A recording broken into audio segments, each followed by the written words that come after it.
I'm Sal. I'm Beth. We are the brewery lovers here with an foray into Madison, Wisconsin. Correct.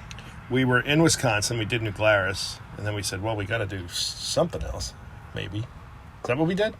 Actually, we went to Madison before we went to New Glarus. To Madison first. What do I know? There's beer involved. I don't know where we were. Yeah, Madison. So I always wanted to go to Madison. It's kind of been on my bucket list, and I'm glad I did. What a really Pretty cool city. town. Yeah, would love to spend more time there. We only really spent an afternoon, I think. Mm-hmm. And we did a couple of breweries. We picked out a couple of the really good ones.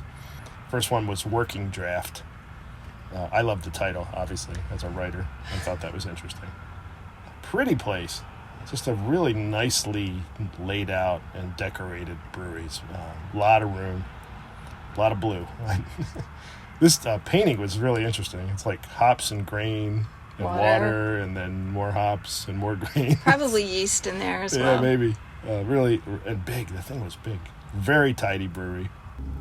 And they won a gold at GABF. It's kind of the Super Bowl of craft beer.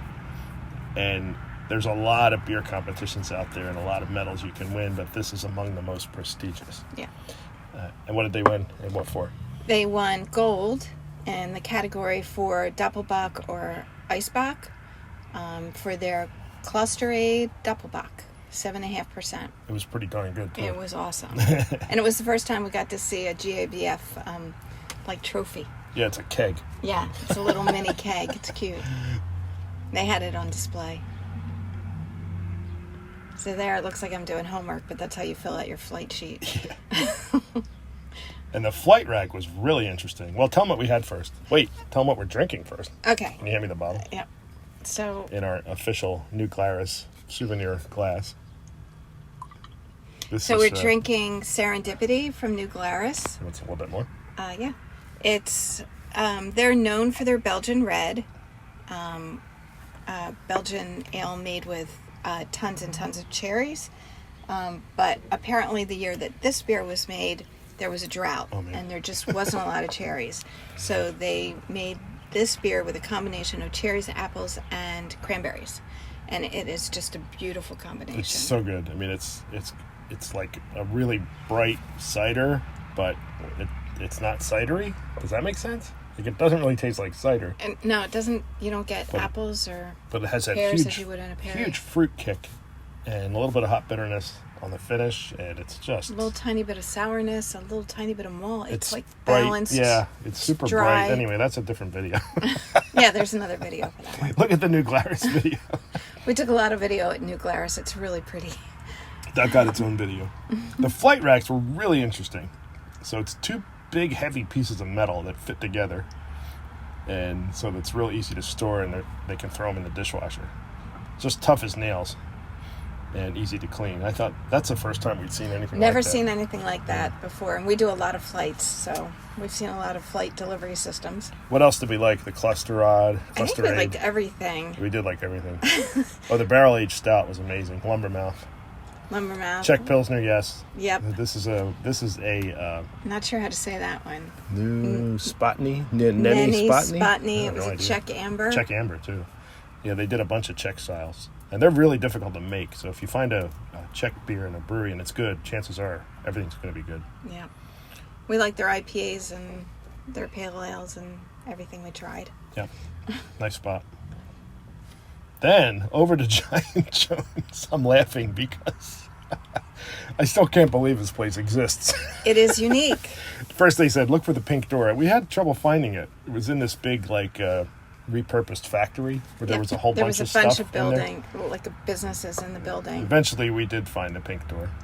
So it's women owned. That makes sense.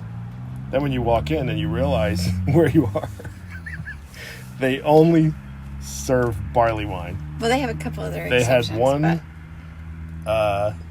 Imperial Amber. It was like 11%. And they had a double IPA that was double. 9.2. And they had a porter, big porter that was 9.6. 9.8. So everything was big. 9.6. Almost everything else on 2 pages of a menu, barley wine. It was unbelievable. Never saw anything like it. in my life. Very unique. But it gives you an idea of the beer scene in Madison. If you can have one brewery that's dedicated almost exclusively to barley wine, that means people are into craft beer in Madison. The brewery's not real big, so they must brew pretty frequently because they had a ton of stuff on. I love this art. I had to include this because the artist used electronic components to make portraits of like famous electronic people. I think one of these is Nikola Tesla. He looks like Dick Cavett, but it's not Dick Cavett. Real tidy brewery and interesting logo. It's like a giant eye.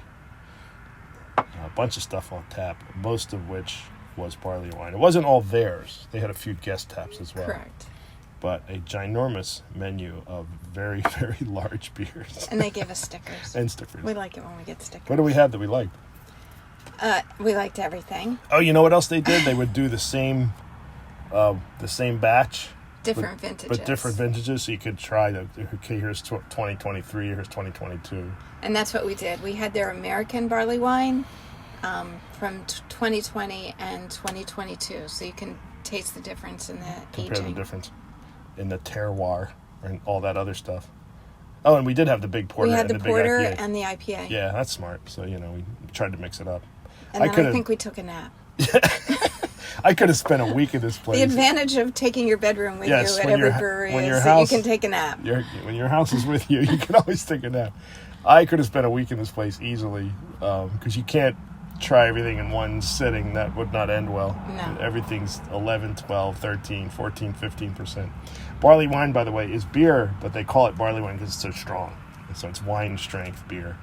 And it tends to be really malty, and it can be really hoppy to balance out the malt. Can be on the sweet side, and it's always big in alcohol. And you know what? There was a lot of people in there. There was. And it was getting more crowded as we left. And it was midweek on a dreary afternoon. Yeah, a barley wine. Put that on your list, because there can't be too many of them in the world. Probably not. And we didn't know. We didn't do that level of research. We didn't know it was a barley wine place. No, it just had really great ratings. We knew it was really highly rated, so we wanted to go, and sure enough, who knew? Anyway, that's our Madison excursion. Tips for Madison, Wisconsin. Check it out. Cheers. Cheers.